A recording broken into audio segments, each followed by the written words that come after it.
नमस्कार दोस्तों, मेरा नाम है राहुल और आप सभी का स्वागत है इन्वेस्ट राइट की एक नई वीडियो में। आशा करता हूँ आप सभी लोग कुशल मंगल होंगे। दोस्तों, आज की वीडियो का जो टॉपिक है वो है टॉप 4 म्यूचुअल फंड्स इन मार्केट क्रैश।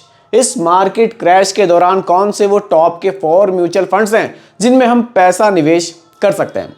देखिए, मार्केट क्रैश से सब लोग घबराते नहीं हैं। कुछ लोग हैं जो घबराते हैं, लेकिन कुछ लोग इसको अपॉर्चुनिटी की तरह भी लेते हैं कि यार मार्केट में अभी थोड़ी सी गिरावट आई है, करेक्शंस आए हैं, तो क्यों ना कुछ पैसा निवेश कर दिया जाए। देखिए, जो करेक्शन के टाइम पर पैसा निवेश किया जाता है ना, जब मार्केट बढ़ती है तो ये पैसा रिटर्न्स भी बहुत शानदार बनाकर देता है। आप पास्ट में देख सकते हैं कि जिन लोगों ने भी करेक्शन के दौरान पर निवेश किया था उनको रिटर्न्स वाकई बहुत शानदार मिले हैं। तो अगर आप लोगों का भी ऐसा ही कुछ प्लान है निवेश करने का तो वीडियो बहुत ही ध्यान से देखिएगा, क्योंकि वीडियो आपके लिए बहुत ही ज्यादा इंफॉर्मेटिव ये होने वाली है। 4 म्यूचुअल फंड्स बताऊंगा, 4 कैटेगरी बताऊंगा, large cap, mid cap, small cap और फ्लेक्सी कैप। देखिए, कैटेगरी आप अपने रिस्क टॉलरेंस के हिसाब से चूज कर सकते हैं। इन कैटेगरीज में जो बेस्ट म्यूचुअल फंड मेरे हिसाब से होना चाहिए वो मैंने आज की वीडियो के लिए चूज किया है। देखिए, अगर आप लोग डिटेल में जानना चाहते हैं कि लार्ज कैप क्या है, मिड कैप क्या है, स्मॉल कैप क्या है, फ्लेक्सी कैप क्या है, तो एक वीडियो दोपहर के 2 बजे आपको मेरे चैनल पर देखने को मिलेगी। वहां एक एक कैटेगरी को मैं बहुत ही आसान तरीके से आप लोगों को समझा रहा हूं। तो दिन के 2 बजे वाली वीडियो भी आप लोग जरूर देखिएगा। वहां आप म्यूचुअल फंड को बिल्कुल बेसिक से समझ सकते हैं। चलिए स्टार्ट करते हैं वीडियो और देखते हैं कि लार्ज कैप में कौन सा फंड हमारे लिए बढ़िया रहेगा, मिड कैप में कौन सा बढ़िया रहेगा। देखिए, कुछ पॉइंट्स हैं, ये भी थोड़ा सा इस पर भी हम लोग चर्चा कर लेते हैं। क्या पॉइंट्स हैं? देखिए, मार्केट क्रैश के समय कौन सी बातें हमें याद रखनी चाहिए। Do not be panic. सबसे पहला पॉइंट तो यही है, पैनिक बिल्कुल भी नहीं होना। ये तो मैं आपको नॉर्मली बार बार कहता भी हूँ कि धैर्य बनाकर रखना बहुत ज़रूरी है। जब हम लोग निवेश कर रहे हैं ना, तो धैर्य के साथ निवेश कीजिए। थोड़ा सा लंबे समय के लिए हम निवेश कर रहे हैं। अगला पॉइंट है, do not plan to stop and withdrawal investment. देखिए, मार्केट गिरावट के दौरान, जब मार्केट में गिरावट है, हमें अपने निवेश को नहीं रोकना है और पैसा तो बिल्कुल भी नहीं निकालना है। पैसा निकालने की अगर आप कोशिश करेंगे तो बहुत लॉस में पैसा निकालेंगे। इस समय पर बिल्कुल पैसा नहीं निकालना है, मार्केट में बने रहना है। Investing in a discipline manner for a long time. देखिए, अपने इन्वेस्टमेंट को डिसिप्लिन में कंटिन्यू रखिए। मान लीजिए आप एसआईपी कर रहे हैं तो उसको कंटिन्यू रखिए। जो भी आपकी एसआईपी की इंस्टॉलमेंट जा रही है उसको कंटिन्यू जाने दीजिए। आप मार्केट को देखिए मत बार बार अप एंड डाउन्स क्या चल रहे हैं। ये हमेशा चलेंगे मार्केट में। अभी मार्केट में गिरावट है, कुछ दिन बाद अच्छी बढ़त भी आएगी, फिर से गिरावट आ जाएगी, फिर से बढ़त आ जाएगी, ये चलता रहेगा। हम लोग एक सामान्य इन्वेस्टर हैं, तो अपने निवेश को हम डिसिप्लिन में कंटिन्यू रखें तो हमारे लिए ज़्यादा अच्छा रहेगा। Consider lump sum investment. अब ये पॉइंट बहुत अच्छा है कि हमें लमसम इन्वेस्टमेंट कंसीडर जरूर करना चाहिए, लेकिन एक चीज़ और भी है, वो तभी लमसम निवेश हमें करना चाहिए जब पैसा हमारे पास एक्सेस हो। ऐसा पैसा हो जिसकी ज़रूरत आने वाले 5-6 साल हमें बिल्कुल भी नहीं है। उस पैसे का तो लमसम कर सकते हैं, लेकिन ये बिल्कुल नहीं करना है कि कहीं से लोन ले लिया, किसी से उधार ले लिया, कुछ इमरजेंसी फंड रखा था वो उठा लिया, उसको लमसम कर दिया। वो थोड़ा सा रिस्की हो जाता है, तो उससे बचना है। एक्सेस पैसा है तो बिल्कुल बढ़िया अपॉर्चुनिटी है, लमसम आप कर सकते हैं। चलिए आगे बढ़ते हैं, अब बात करते हैं फंड्स की। सबसे पहली कैटेगरी लार्ज कैप। अब लार्ज कैप में फंड मैंने रखा है Nippon India large cap fund. बढ़िया फंड है, बढ़िया रिटर्न्स हैं, बढ़िया होल्डिंग्स हैं। एक्सपेंस रेशियो 0.67% का है। ये भी बहुत अच्छा है, बहुत ज़्यादा नहीं है, ठीक है। फंड साइज 34,105 करोड़ रुपए का है। 11 साल 10 महीने पुराना ये फंड है। बेंचमार्क निफ्टी 100 टीआरआई है। लमसम एसआईपी दोनों आप कर सकते हैं। रिस्कोमीटर में वेरी हाई रिस्क कैटेगरी में ये फंड आता है। कारण है कि पूरा पैसा इक्विटी में निवेश होता है, ठीक है। बाकी टैक्सेस वगैरह तो सभी में सेम ही रहते हैं। देखिए, रिटर्न्स पिछले 1 महीने 3 महीने में नेगेटिव रिटर्न्स है, इनको छोड़ दीजिए। लॉन्ग टाइम के रिटर्न्स देखिए, क्योंकि हम लोग भी लंबे समय के लिए पैसे को निवेश करेंगे। 5 साल के रिटर्न्स 20% से ज़्यादा हैं। 10 साल के रिटर्न्स 14.95, लगभग 15% के हमें मिले हैं। तो यानी कि अगर आप इस फंड में लमसम करें तो लॉन्ग टाइम में आपको अच्छे रिटर्न्स मिल सकते हैं। अब वो अच्छे रिटर्न्स बनेंगे कहाँ से, उसको भी देख लीजिए। देखिए, इस ब्लू वाले पोर्शन को अगर आप देखेंगे, ये हमारा लार्ज कैप है। लार्ज कैप में कितना निवेश है? 83.64% का निवेश लार्ज कैप में है, यानी कि टॉप 100 कंपनीज में है, ठीक है। मिड कैप येलो वाला पार्ट है, कितना निवेश है? 6.62%। उन 100 के बाद अगली 150 कंपनी। आगे स्मॉल कैप है रेड वाला, थोड़ी और छोटी कंपनियां हैं, इसमें बहुत कम निवेश है। स्मॉल कैप 150 कंपनी के मतलब 250 टोटल हो जाएंगी, उसके बाद की जो अगली कंपनियां हैं वो हमारी स्मॉल कैप में आती हैं। होल्डिंग्स बढ़िया है, एचडीएफसी बैंक है, आईसीआईसीआई बैंक है, रिलायंस है और आईटीसी है। ये टॉप की 4 की होल्डिंग्स है। बाकी होल्डिंग्स और भी काफ़ी सारी, हो सकता है कि 60 से 70 होल्डिंग्स तक भी हो सकती है।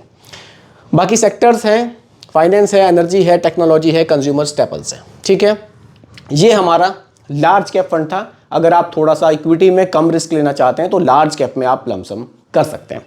अगली कैटेगरी है मिड कैप। अगर आप लार्ज कैप के मुकाबले थोड़ा सा ज़्यादा रिस्क लेना चाहते हैं, रिटर्न्स आपको मार्केट से अच्छे बनाने हैं, थोड़े से आप एग्रेसिव इन्वेस्टर हैं और आप थोड़ा सा समझते हैं म्यूचुअल फंड को कि हाँ लॉन्ग टाइम में मुझे यहाँ इतना रिस्क नहीं है, मैं निवेश कर सकता हूँ, तो आप मिड कैप में कर सकते हैं। मिड कैप में फंड मैंने रखा है Motilal Oswal mid cap fund. ये भी मिड कैप कैटेगरी का शानदार फंड है। एक्सपेंस रेशियो 0.57% का है। फंड साइज 20,056 करोड़ रुपए का है। 10 साल 9 महीने पुराना ये फंड है। लमसम एसआईपी दोनों कर सकते हैं।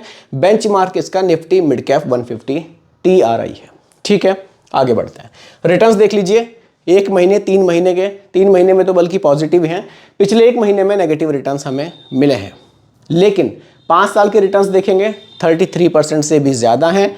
10 साल के रिटर्न्स देखेंगे 21% से भी ज़्यादा इस म्यूचुअल फंड ने बनाए हैं। कैसे बनाए हैं वो भी देख लीजिए। देखिए मिड कैप, ये जो येलो वाला पार्ट आप देख रहे हैं ये मिड कैप है। लार्ज कैप में टॉप 100 होती है, लार्ज कैप से अगली जो 150 कंपनियां हैं वो मिड कैप में आती हैं। तो मिड कैप की अगली 150 कंपनियों में 71% का निवेश किया गया है। बाकी लार्ज कैप में 23.84% है और स्मॉल कैप बहुत कम है, 1.85% केवल, ना के बराबर आप इसको कह सकते हैं। होल्डिंग्स अच्छी हैं, कोफोर्ज है, कल्याण ज्वेलर्स है, पॉलीकैब है, परसिस्टेंट सिस्टम लिमिटेड है। सेक्टर्स आप देख सकते हैं, ऑटोमोबाइल, टेक्नोलॉजी, कैपिटल गुड्स जैसे सेक्टर में ये म्यूचुअल फंड हमारे पैसे को डाइवर्सिफाई करके निवेश कर रहा है। तो बढ़िया डाइवर्सिफिकेशन हमें इस म्यूचुअल फंड में भी देखने को मिलता है, इसीलिए जो रिटर्न्स हैं वो भी काफ़ी शानदार हमने देखे हैं। 21% से भी ज़्यादा के रिटर्न्स पिछले 10 साल में इस म्यूचुअल फंड ने बनाए हैं। देखिए रिटर्न्स पर बात हमेशा पास्ट की ही हो सकती है, फ्यूचर की बात कोई नहीं आपको बता सकता कि अगले टाइम में इतना मिलेगा। हो सकता है ज़्यादा हो जाए, हो सकता है कम भी हो जाए। जैसे जैसे मार्केट बढ़ेगी रिटर्न्स बढ़ेंगे। अगला फंड स्मॉल कैप कैटेगरी, यानी कि जो और भी ज़्यादा रिस्क ले सकते हैं, जिनको लगता है कि मैं मिड कैप से भी ज़्यादा रिस्क ले सकता हूँ, मुझे कोई दिक्कत नहीं है, आप मेरा very very high risk category का आप मुझे फंड बताइए। उनके लिए स्मॉल कैप कैटेगरी छोटे छोटे स्टॉक्स में आपके पैसे को निवेश करता है। छोटे स्टॉक से मतलब है उन कंपनियों में निवेश होगा जिन कंपनियों की वैल्यू 5,000 करोड़ से कम है। रैंकिंग में देखेंगे 250 रैंक के बाद अगली जो कंपनियां आएंगी वो स्मॉल कैप में आएंगी, तो उनमें आपका पैसा निवेश किया जाता है। देखिए छोटी कंपनियां होती हैं, रिटर्न्स हायर होते हैं, लेकिन रिस्क भी हायर होता है। देखिए एक्सपेंस रेशियो बहुत सही है, केवल 0.34%। Fund size 9,464 crore. बात हम कर रहे हैं Tata small cap mutual fund की। ठीक है, एज 6 साल 1 महीने पुराना ये फंड है। Benchmark Nifty small cap 250 TRI। इसमें लमसम आप नहीं कर सकते, इसमें आप सिर्फ SIP कर सकते हैं। अगर आप स्मॉल कैप में निवेश करना चाहते हैं इस समय और आप टाटा स्मॉल कैप में करना चाहते हैं तो आप SIP के थ्रू यहाँ निवेश कर सकते हैं। ठीक है, रिस्कोमीटर में वेरी हाई रिस्क कैटेगरी में वाकई ये फंड आएगा, क्योंकि पैसा हमारा इक्विटी में जा रहा है और वैसे भी स्मॉल कैप फंड है। 1 महीने 3 महीने में काफ़ी गिरावट हमें देखने को मिली, लेकिन अगर आप पिछले 5 साल के रिटर्न्स देखें तो 33% से भी ज़्यादा के रिटर्न्स इस स्मॉल कैप ने हमें बनाकर दिए हैं। तो बढ़िया फंड है। SIP में अगर आप निवेश करना चाहते हैं, SIP के थ्रू आप निवेश करना चाहते हैं, स्मॉल कैप में करना चाहते हैं, तो टाटा स्मॉल कैप एक बढ़िया ऑप्शन है। अगर देखिए आपको लमसम ही करना है, एक मैंने ऑप्शन ये SIP के लिए रखा था बीच में, अगर आपको लमसम ही करना है तो लमसम सभी स्मॉल कैप्स में अवेलेबल नहीं होता। आप कैनरा रोबी देख सकते हैं, अगर आपको लमसम निवेश करना है और स्मॉल कैप में ही करना है तो वो भी एक बढ़िया ऑप्शन है लमसम निवेश के लिए। ठीक है, यहाँ डाइवर्सिफिकेशन देखिए, जो रेड वाला हिस्सा है ये पूरा स्मॉल कैप है। कितना निवेश है? 84.26% पैसा स्मॉल कैप में ही निवेश है, यानी कि मैक्सिमम पैसा छोटी कंपनियों में ही निवेश है।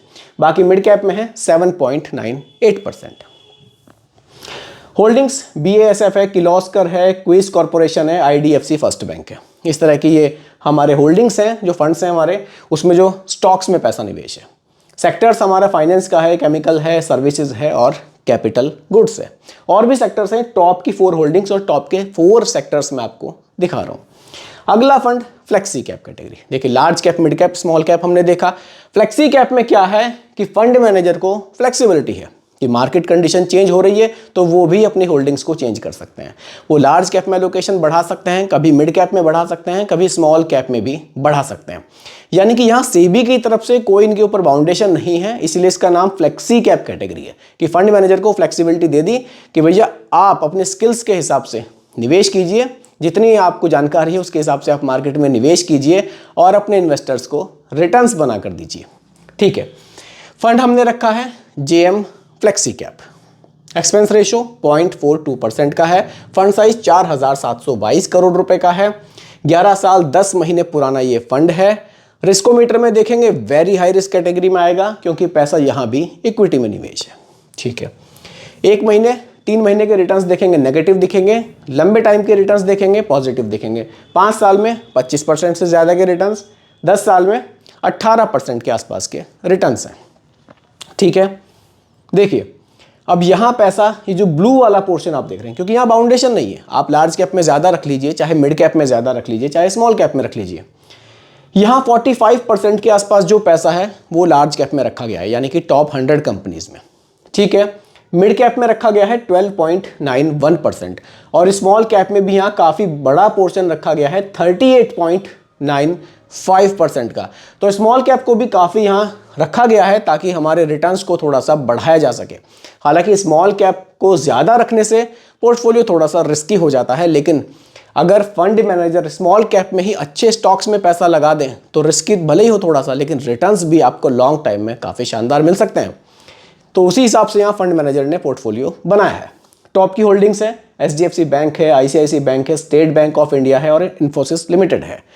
Sectors finance, health care, services, capital goods, लगभग सेम से ही सेक्टर हमें देखने को मिल रहे हैं। ठीक है, तो दोस्तों ये कुछ म्यूचुअल फंड्स थे जिनमें आप इस गिरावट के दौरान अगर निवेश करने का प्लान कर रहे हैं तो ये कैटेगरी वाइज काफ़ी बढ़िया फंड्स रहे हैं। इनके रिटर्न्स हमने देखे हैं, काफ़ी शानदार हमें देखने को मिले हैं।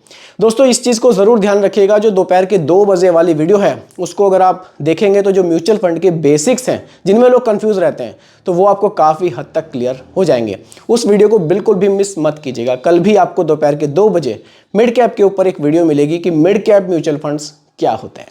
तो दोस्तों यही आज की वीडियो का टॉपिक था। उम्मीद करता हूं कि टॉपिक आपको पसंद आया होगा। बाकी दोस्तों रिकमेंडेशन नहीं है, केवल एजुकेशनल पर्पस वीडियो आप लोगों के लिए बनाई गई है, क्योंकि म्यूचुअल फंड का जो भी निवेश है बाजार जोखिमों के अधीन होता है। बाकी वीडियो पसंद आई हो लाइक शेयर ज़रूर कीजिएगा और मेरे चैनल पर अगर आप नए हैं इसको भी सब्सक्राइब आप ज़रूर कीजिएगा। धन्यवाद।